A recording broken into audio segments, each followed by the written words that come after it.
الحمدللہ رب العالمین واشہد ان لا الہ الا اللہ وحدہ لا شریک لہ واشہد ان محمدا عبدہ ورسولہ صلی اللہ علیہ وعلا آلہ وصحبہ وسلم تسلیما کثیرا اما بعد۔ نبی کریم صلی اللہ علیہ وسلم سے ثابت دعائیں ایک ایک کر کے ہم سلسلے وار پڑھ رہے ہیں۔ اللہ کے فضل و کرم سے کئی دعائیں اب تک ہم پڑھ چکے ہیں۔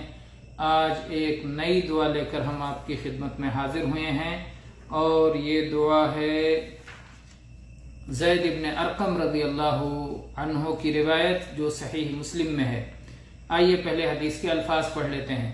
وعن زید بن ارقم رضی اللہ عنہ قال كان رسول اللہ صلی اللہ علیہ وسلم يقول اللهم انی اعوذ بک من العجز والکسل والبخل والہرم وعذاب القبر اللهم آت نفسی تقواها وزکها انت خیر من زکاها انت ولیها ومولاها اللهم انی اعوذ بک من علم لا ينفع ومن قلب لا يخشع ومن نفس لا تشبع ومن دعوة لا يستجاب لها۔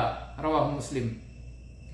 زید ابن ارقم رضی اللہ عنہ فرماتے ہیں کہ رسول اللہ صلی اللہ علیہ وسلم اپنی دعا میں یہ کہا کرتے تھے کہ اے اللہ، میں تیری پناہ میں آتا ہوں عاجزی سے اور کاہلی سے اور بخیلی سے اور بڑھاپے سے اور قبر کے عذاب سے۔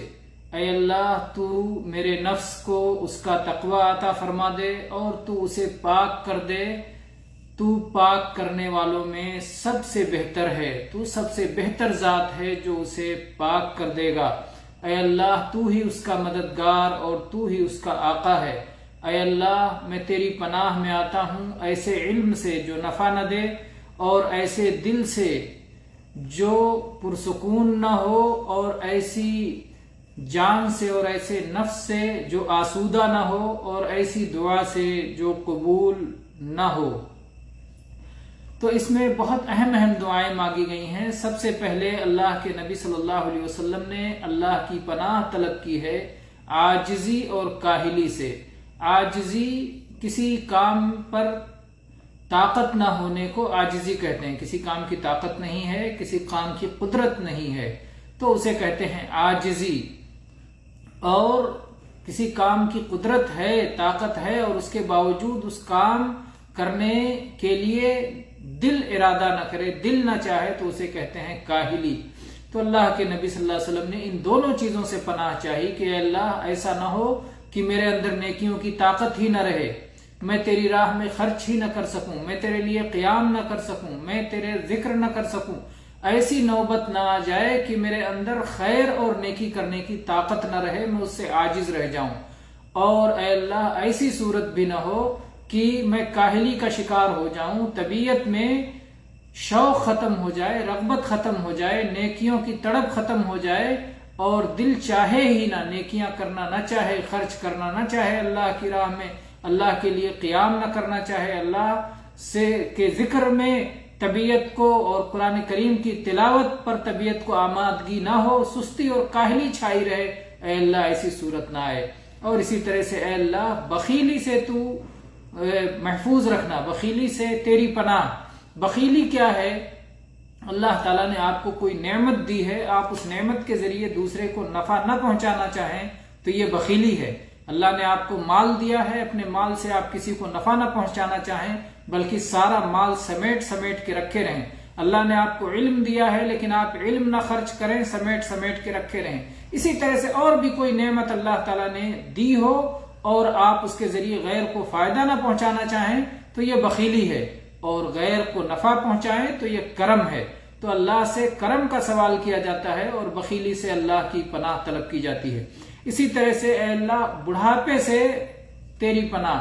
بڑھاپا جب طاری ہو جاتا ہے انسان پر اور وہ اس پر کمزوری آ جاتی ہے، اور جو کچھ جوانی میں یاد رہتا ہے سب بڑھاپے میں بھول جاتا ہے۔ جوانی میں جو کام کرنے کی طاقت تھی وہ ساری طاقتیں ختم ہو جاتی ہیں، وہ اس کو دوسروں کے سہارے کی ضرورت پڑ جاتی ہے، اور بہت پریشان کن ہے۔ بڑھاپا ایک طرح سے بہت پریشان کن ہے۔ اگر آدمی کھوسٹ بڈھا ہو جائے اور دوسروں پر بوجھ بن جائے تو اس بڑھاپے سے اللہ کی پناہ طلب کرنا چاہیے کہ اس بڑھاپا آنے سے پہلے ہی اللہ تبارک و تعالیٰ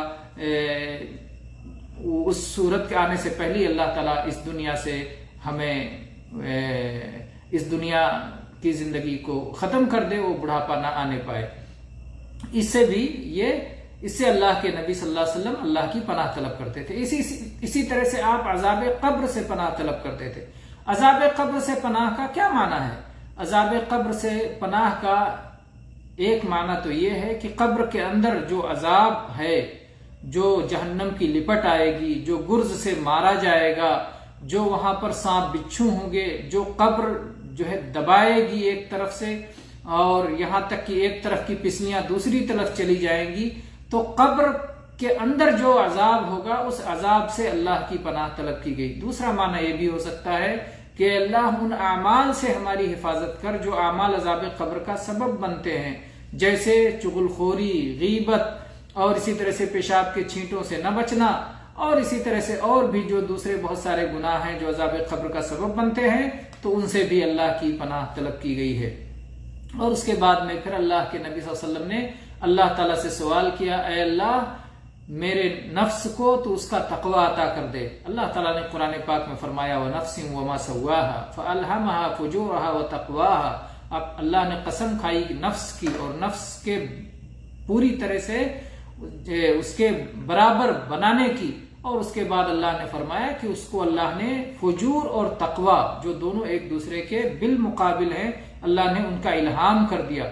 اس کے دل میں گناہ کی رغبت بھی ڈال دی اور نیکیوں کی رغبت بھی ڈال دی۔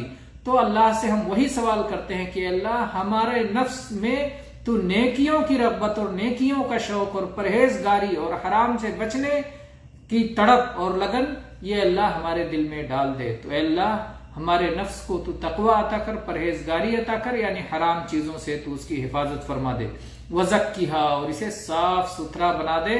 تو ایک تو یہی ہوگا کہ حرام سے بچا کے صاف ستھرا بنا دے، اور دوسرے یہ کہ نیک اعمال کی توفیق دے کر کے صاف ستھرا بنا دے، اچھے اخلاق عطا فرما دے، اچھے اعمال عطا فرما دے، اچھا کردار عطا فرما دے، تو اسے پاک صاف کر دے۔ نبیوں کا ایک کام یہی تھا کہ وہ انبیاء اپنے متبعین کا تزکیہ کیا کرتے تھے، انہیں پاک صاف کیا کرتے تھے۔ تو یہ ایک چیز ہے جو انسان، اور اس دعا میں اللہ کے نبی صلی اللہ علیہ وسلم اللہ تعالیٰ سے سوال کر رہے ہیں کہ اللہ تو میرے نفس کو پاک صاف کر دے، اور تو ہی اسے پاک صاف کر سکتا ہے، اور تو ہی اس کا مالک ہے، اور تو ہی اس کا مددگار ہے، یعنی تیری مدد ہوگی تب یہ پاک صاف، یہ نفس پاک صاف ہو سکتا ہے۔ ورنہ نفس کی حقیقت یہ ہے کہ نفس جاہل اور ظالم ہے، اور ظاہر بات ہے اس کی جہالت ختم ہو جائے اور اس کا ظلم ختم ہو جائے، ایسا نہیں ہوگا۔ جہالت ختم کرنے کے لیے آدمی کو علم حاصل کرنا چاہیے تاکہ جہالت کم ہو جائے، اس کے باوجود جہالت رہے گی کیونکہ اس کی طبیعت میں جہالت اور ظلم ہے، اور انسان صالح اعمال کو اختیار کرے تاکہ عدل پہ قائم ہو اور ظلم سے محفوظ رہے، اس کے باوجود ظلم اور جہالت بہت رہے گی۔ تو آدمی اللہ سے دعا کرتا ہے کہ یا اللہ تو اس نفس کا مالک، مولا، آقا تو ہے۔ جیسے ایک آقا اپنے غلام کو تربیت دیتا ہے اور اسے صحیح راستے پر چلاتا ہے اور اس کی سرزنش کرتا ہے، اسے ادب سکھاتا ہے، اے اللہ تعالیٰ تو اس نفس کا پاک کرنے والا بن جائے، اسے تو پاک کر دے، اور تو ہی اسے پاک کر سکتا ہے۔ اور اس کے بعد میں کچھ اور چیزوں سے اللہ کے نبی صلی اللہ علیہ وسلم نے اللہ کی پناہ طلب کی، اے اللہ میں ایسے علم سے تیری پناہ میں آتا ہوں جو نفع نہ دے۔ ایک تو یہ کہ کچھ علم حاصل کیا بندے نے لیکن اس کے باوجود اس سے فائدہ نہیں اٹھا رہا ہے، اس علم کے مطابق عمل نہیں کر رہا ہے، تو اس سے بھی اللہ کی پناہ طلب کرنی چاہیے۔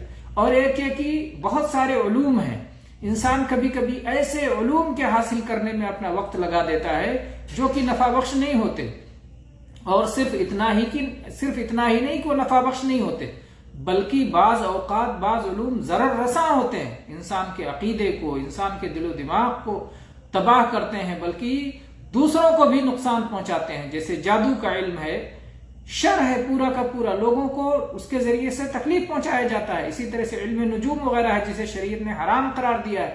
تو ان سارے علوم میں ہمارا وقت خرچ ہو، ہمارا قیمتی وقت ان علوم کے سیکھنے یا جاننے یا پڑھنے میں لگے، اے اللہ ان سب سے ہم تیری پناہ میں آتے ہیں۔ اس کا ایک مفہوم یہ بھی نکلتا ہے کہ ہر اس علم سے جو بے فائدہ ہے یا ضرر رساں ہے، یا اللہ تو ان سے اپنی حفاظت میں رکھنا۔ وَمِن قَلْبٍ لَا يَخْشَعْ، اور جس دل میں خشوع نہ ہو، جس دل میں سکون نہ ہو، جس دل میں جو دل اللہ سے لو نہ لگائے اور اللہ کا ذکر کر کے سکون نہ حاصل کرے، اے اللہ ایسے دل سے تیری پناہ میں آتا ہوں۔ کیونکہ علم کا مقصد کیا ہے کہ آدمی اس علم سے نفع اٹھائے، ایسے ہی دل کا مقصد کیا ہے کہ دل اپنے مالک و مولا کو یاد کر کے مطمئن ہو۔ تو اگر ہر وہ چیز کہ جس کے ذریعے اس کا اصل مقصد نہ حاصل ہو، اے اللہ اس سے ہم تیری پناہ میں آتے ہیں۔ وَمِن نَفْسٍ لَا تَشْبَعْ، اور اے اللہ ایسے نفس سے تو حفاظت کرنا جو آسودہ نہ ہو، یعنی جس کی لالچ کبھی ختم ہی نہ ہو، جس کا کبھی پیٹ ہی نہ بھرے، مال کی طلب میں ہے تو لگا ہوا ہے اور دنیا کی حرص میں اور لالچ میں لگا ہوا ہے۔ جیسا کہ نبی صلی اللہ علیہ وسلم فرمایا لا يملأ جوف ابن آدم الا التراب، کہ مٹی میں جا کے ہی اس کا پیٹ بھرتا ہے۔ تو یا اللہ ایسی صورت نہ ہو، ہمارے سامنے ہماری آخرت پیش نظر رہے، اور جو کچھ تو نے عطا فرمایا ہے اللہ تو اس پر قناعت عطا فرما۔ تو گویا قناعت کی دعا کی جا رہی ہے۔ اور اس کے بعد وَمِن دَعْوَةٍ لَا يُسْتَجَابُ لَهَا، اور اے اللہ ایسی دعاؤں سے بھی حفاظت کرنا جو قبول نہ ہوں، یعنی آدمی ایسی دعا کرتا رہے جس میں دعا کے آداب کا خیال نہ رکھے اور جس میں مایوسی کا شکار ہو جائے، جس میں جلد بازی کا شکار ہو جائے، یا یوں ہی لاپرواہی اور غفلت سے دعا کرنے لگے، تو ایسی ساری دعائیں قبول نہیں ہوتی۔ تو یہ جو ہے دعا گویا کیا جا رہا ہے کہ اے اللہ جب میں دعا کروں تو پورے دل کے ساتھ، حضور قلب کے ساتھ، اور اسی طرح سے ایسی دعا کروں جو تیری بارگاہ میں قبولیت حاصل کر لے، وہ پورے آداب کا خیال رکھوں اور وہ دعا تیرے ہاں قبول ہو جائے۔ ایسی دعا کی توفیق دے اور ایسی دعا سے محفوظ رکھ جو تیری بارگاہ میں قبولیت نہ پائے۔ تو بہرحال یہ بھی بہت عظیم الشان دعا ہے، اسے بھی ہمیں یاد کرنا چاہیے، سمجھنا چاہیے، اور اس کے ذریعے سے اللہ تعالیٰ کی عبادت کرنی چاہیے، کیونکہ دعا کرنا بھی عبادت ہے، اور دعا کرتے رہنا یہ ایک بندے کا کام ہے، کیونکہ بندگی ہی اس کی ذمہ داری ہے۔ ھذا والحمد للہ رب العالمین وصلی اللہ علی نبینا وسلم۔